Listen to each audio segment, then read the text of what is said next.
Another good road win. Just went up and kind of took care of business in the first half, and just it was good to get through the week. We kind of played like we practiced. We practiced well all week. Played well in the first half. Defensively played a great game. One of the more complete games that we've ever played. Lowest yards in school history, which was great to see. You take one drive out, they probably had. One drive in the second half, it probably had less than 20 yards. I think we held them to 82 yards total on the night. Offensively played really well first half, and we got some guys out second half and kind of, sputtered a little bit offensively the second half. But like I said, I think everybody will be ready to go this week, and it'll be good to be back at home playing in front of our home crowd in another big, OVC game. Can you just kind of assess the health of the team compared to this time last year, especially now that you've had this kind of middle of the schedule to get an open date for the rest of the guys in the second half of the games? Well, it's daylight and dark. I mean, we've lost some guys, but nothing like what we had last year. Coming out of fall camp, we'd lost 14 guys coming out of fall camp. By this point in time in the year, we'd probably lost close to 20. We lost 23 by the end of the year. So it's we hadn't lost that many. We have lost some key guys. We lose Martez House last scrimmage before coming out of fall camp. That was a blow because Martez didn't play last year due to an injury, and he worked himself into where he was starting in the rotation and going to play a whole lot. And it was unfortunate to lose him then, and then you lose LaMichael Fanning, in the Tennessee State game, first play of the game, and that was really unfortunate because it was a plant cut. It was not a contact cut, and so we've lost a few guys. We've lost Jamel Holloway. He's Jock. He's got hurt too. So we've lost a few. Ruben Gonzalez, will be back. So we haven't lost him for the year, which is a good thing. So we've lost a handful, but nothing like what we had. We had triple the injuries this point in time last year. That's a good question. He's working every day. He's rehabbing about 3 times a day, trying to get back as quick as he can. In his mind, he thought he was playing last week, so he wants to get back out there as soon as possible. But we're going to do what's best for him, safety-wise first. But our training staff's doing an excellent job trying to get him back on the field as soon as they can. But I think any team that has a great year, you can look back at it. It makes deep runs and has win a national championship. They've got a pretty healthy football team. So we got to continue to keep folks healthy down the way, and a little bit of that's a little bit of luck. So hopefully we'll be fortunate there and stay healthy. Coach Cross, you've talked before about wanting to make other teams one-dimensional when you're on defense, and you guys have been successful doing that by especially chopping down the run. But you guys have been especially good at it this year. If you and Joel could talk a little bit about what makes your team so good on your run defense. Well, we commit to stopping the run. We want to make you one-dimensional philosophy-wise. And I think that's where it starts at. But we're good at the line of scrimmage. Our up front guys, D-line wise and linebacker wise, and even our safeties when we get involved are very good at gap, maintaining their gap. And it's about gap integrity. And it's about that free hat.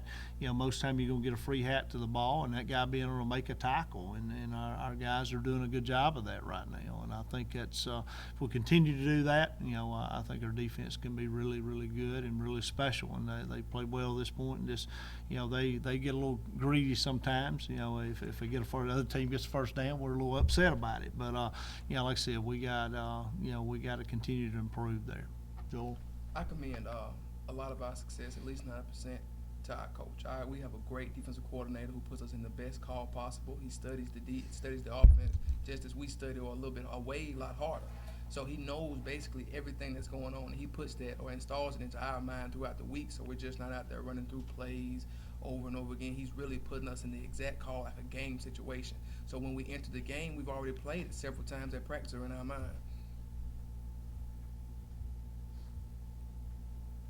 Eli, I know when you're working during the week, you're just worried about what you have to do, your responsibilities. When you're watching film, or maybe during a moment during practice or a moment during a game, do you ever get a chance to watch the defense and have any thoughts about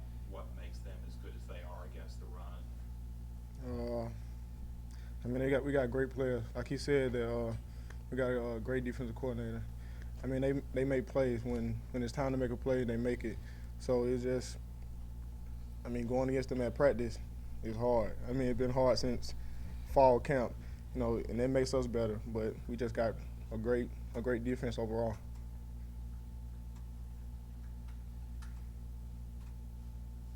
Miles, you guys have a very, very physical running style, and your defense is obviously very, very physical against the run.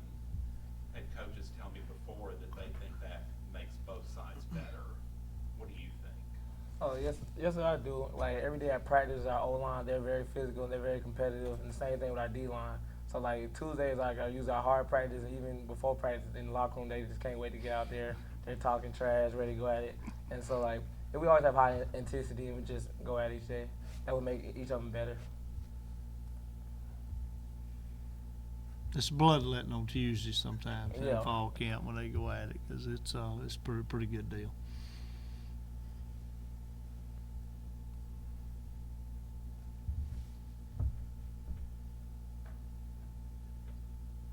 Coach, obviously, big week this week. Just gotta talk about the game. Talk about this week. It's just good to be at home. Glad we can go up here again this year. So it's good to be playing at home back in front of a home crowd. It's going to be homecoming this week, so we wanted to do that and hopefully sell the stadium out. And like I said, challenge our fans to sell the stadium out. It had never been sold out before, so we want to do that. Set a record of one of the last home games we had. So we want to break that record with attendance. So it ought to be a great football game. You got Coach Hood and his bunch do a great job coaching. They're a well-coached football team in all three phases. And they just do a good job. They went out and they've upgraded player-wise. They got several transfers that have come in, and they got a lot of team speed. I think they're physical, both sides of the ball at the line of scrimmage, and a lot similar to our football team. So you see two very comparable teams, getting ready to go at it. And I think it's going to be a great football game. It's going to be a classic game. So if you want to see a good football game Saturday, you come to our place because it's going to be a great one. And like I said, they got a good football team.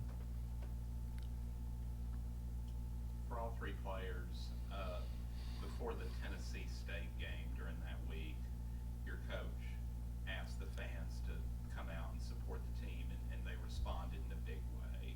What does it mean to you guys when you look up and you see a lot of full seats, a lot of red, and a lot of people cheering for you? I mean, it definitely gives us energy. We love playing in front of our home crowd. We love the fans.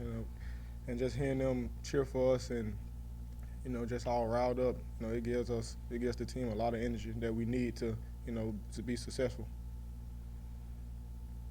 Yeah, it's really it's not like playing at home. Like every home game we come out, we come through the tunnel, you see all the red, see the cheerleaders, the band going. It's just a feeling that you gotta love.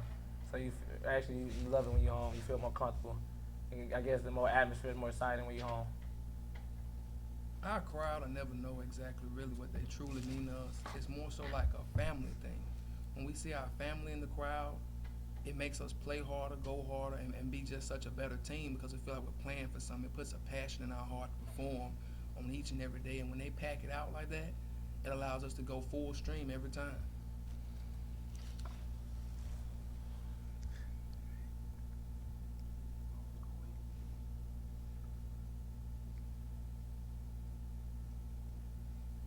Is this week different than some of the past few weeks in the fact that they're unbeaten in the league and top 12 in the country coming?